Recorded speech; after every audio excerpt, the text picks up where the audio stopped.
School. We have Coach Mike O'Malley. Good morning. Welcome. Hey, thank you, Bill. Thank you for having me. I appreciate it, guys. Thank you so much for coming in, man. We appreciate it. How's everything going? Going well, man. Going well. Thank you so much. I really appreciate the time. No, absolutely. Worcester Prep School. First off, for people who don't know, you guys are located in Berlin. Correct. Yep. Right there, 508 South Main Street in Berlin. Not to be confused from Worcester County schools. Worcester Prep is a private school.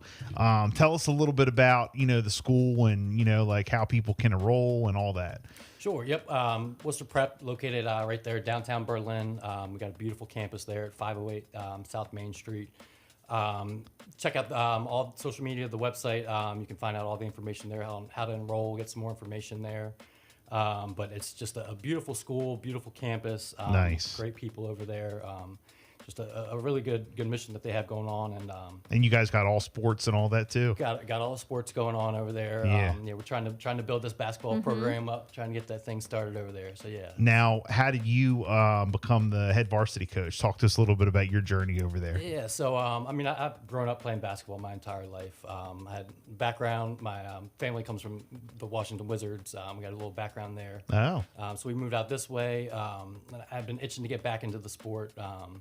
And we had moved basically onto the campus of Worcester Prep. We were right there in their backyard. So they were looking for a JV coach. Okay. I jumped at the opportunity, fell in love with it. That's awesome. Yeah, fell in love with the kids. Just amazing time. And then the following year, the varsity job opened up. And, Okay. Stepped right up there and took that, and we had a great last season. Record-wise, I wouldn't say so, but Yeah. we're looking forward to building on what we started last year. Well, look, when you get a new coach and all that, you got to go through, some The growing pains. some hoops Sure. and some hurdles, but it's all good. You guys will come around. Absolutely. Yep. So what are we looking forward to this year with the team? What are you looking for with the kids, and as far as that record goes, how are you guys looking, you think? Yeah, we're looking to get some more wins this year for Okay. sure. We got some more games on the schedule, so that's more definitely something to look forward to there for the kids. But we got a lot of exciting guys. We're a young team. We're led by a senior. He's actually a phenomenal golfer, Okay. Palma. He's been the player of the year in golf since he was a freshman. So Nice. 4 years here running. So he's our point guard. He's going to lead the show for us this year. And then down low, we got Big Ben Anthony. He's a junior, he's 6'8". So we got a monster down low that we're trying to. What are they feeding the kids these days? That's what I want to know. 6'8". It's crazy, man. I mean, you saw me walking. I'm not looking like a 6'8". looking like a basketball player. Man, these guys are massive. I'm looking up to them in the huddle, like what? Right. Yeah. No, man, but yeah, we got a lot of good pieces. So we're gonna try and put it all together this year and have some fun. Nice. So your season starts in the fall, right? Correct. Yep. Yeah, we're gonna start right around Halloween is usually when we do our tryouts. It's a fun time of year for the kids. Yeah. And then what are some of the other schools that you guys play, and who's like the team to beat? So we're in the EZAC conference. Okay. It's a little bit smaller, but we have all local schools here, private schools mostly. Delmarva Christian's a big one. They're always a fierce competitor. And then Salisbury School, Salisbury Christian, Holly Grove, and then we just lost Gunston to the MIA, but we still play them every now and then in a few other sports. But Okay. some good competition locally. Just great kids all around. So it's a great conference to be a part of. Nice. Well, I mean, good luck with everything. Yes. Thank you. Yeah. So how about and are you looking for any JV players moving up this year, and any up and comers as well? It's gonna be tough. We got one spot I got opening up on the varsity bench. So we got about 4 or 5 guys gunning for it. So it's gonna be exciting. Yeah. Nice. Well, good luck with everything. Thank you. I appreciate it. So now you're also starting a pickleball brand. Talk to us a little bit about, like how you started with that. Pickleball, I mean, has gotten huge. It has taken off. Huge. I mean, when we first heard about pickleball years ago, it was like, oh, the older folks. It's for the older folks. Right. That's what they do. And it's not. But it's really it's not. I mean, it's people our age, and now, you got kids playing. I mean, pickleball has gotten huge. Talk to us about how you got involved with pickleball and what you got going on. Right. Yep. So about this time last year, I launched Picklin. It's PKLN. Okay. It's pronounced Picklin. I started it basically as a way to bring pickleball to the beach here. Just the sport is exploding. It's doing so much good for just communities all over the country. So I thought it was, it's time to get it here to see what it's all about and see what it can do for us here. So I was exploring this time last year the possibility of bringing an indoor pickleball facility here. I kind of exhausted all the avenues there, and it was a big project. So I stepped back a little bit and realized a different avenue to jump in was through clothing. Okay. The pickleball clothing space was lacking. It's still kind of your fun little tennis clothes. That you, so saw an opportunity there, created Picklin. And then over this past kind of last month or a few months, it has really kind of found its direction. And we've kind of taken almost an event approach with it. So we've started these free clinics that we're offering, charity tournaments, and we're hoping to get into schools at some point in the next year or so by offering after school programs and such. Oh, wow. What are the ages? For that, we're hoping to start them young, man.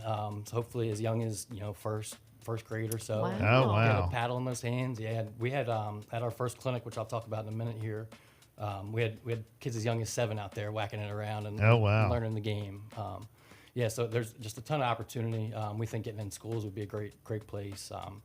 And the game, it's just such a great game. It does so much great for your body and mentally and physically that we're just trying to spread some love with it. Now, look, forgive me, but what's the main difference between pickleball and tennis, other than the smaller paddle? Right. Like, please tell me, because I don't know. Yeah. I mean, I'm not a pickleball guy. I'm really not a tennis guy. So please tell me, what the main difference is for people who don't know. So the main difference is going to be probably your ball. I mean, it's just you use a wiffle ball versus a tennis ball, so it's a Okay. little bit slower. You got a little bit more reaction time. Okay. The paddle's obviously different. You don't have the racket and all that stuff. Yeah. But it's just it's a little bit of a slower game. Okay. However, the tennis players are coming in to pickleball. They're converting over, and they're And they're bringing good. I bet they're Yeah. good. Man. Well, I know, like, over near where we live in Ocean Pines, they have they're building pickleball courts, and didn't they crazy, just man. do something in Ocean City down yeah. by 3rd Street? Yep. Brand new courts down there. You It's know, beautiful. I mean, unbelievable. This is how big this sport has gotten. There's so much money going into it, and these new courts are popping up everywhere. Indoor facilities, outdoor courts like this. It's such a great time to Just because it's just blown up and gotten so big. pretty much. I mean, the pandemic really forced people to go outside, and the sport just exploded from that. Yeah. And then people just hadn't slowed down since. So, Man. and it doesn't appear to be slowing down. I know a lot of people this time, a couple of years ago, was popping up, were saying this is a fad. This is gonna die out, but. This one No, seems it looks like it's here to stay. Yeah. So the clinics you're doing, like, what are the age groups there? What have they been? Yeah, so this last clinic we had last Thursday was awesome. We were over at Worcester Prep on their tennis courts, Okay. and we just did it old school, man. We threw some chalk down because pickleball, there's different lines as opposed to the tennis courts. Okay. So it's slightly different. It's a little bit of a smaller court, so there's Okay. less running around. So we did it old school over there. We went out, put some chalk down, and then for 2 hours, we just invited the entire town to come out.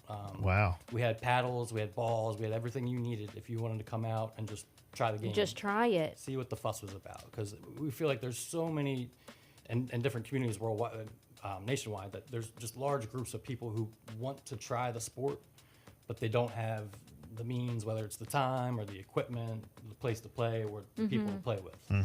So with these clinics, we're eliminating all the excuses. Yeah. Come on out, 2 hours, we got everything you need, no pressure, see if you like it, and then if you don't, Just try it. man. Yeah. So that's what we're hoping to do with these clinics, bring everybody together, get paddles in hands. I'm just trying to spread this game. Nice. I like it. Look, it's moves a little bit slower. It's the ball's a little bit easier to hit. Lighter. It's lighter. There's less running around. Man, this sounds exactly like my kind of sport. Perfect for us down here at the beach. It's perfect. Yes, I like it. Man. Oh, shout out to my man Ray checking in. Pickleball is going to be an Olympic sport soon. We're heading that way. Yep. Yeah. LA, hopefully. I know if not LA, then Brisbane in 2032. They love some pickleball in Australia, so it's coming for sure. It's coming. Wow, that's incredible. Yeah. Man, well, look, we have Coach Mike O'Malley live in studio. Again, he's the head varsity coach for Worcester Prep basketball. He's also got a pickleball brand. What's your name of your brand again? Picklin, P-K-L-N. Picklin. Yep, if you want to look it up. PicklinPickleball.com. I like it. I like it. We are going to talk about some clinics you got coming up. You're going to be doing some fundraisers, so we'll talk about that in a sec. Also, you brought some gifts for us, so we'll be right back. We're going to take a quick break, and we got more with Coach Mike coming up. It's the Bill and Jessica Show. Good morning. Live. Jessica Show. Good morning. Live with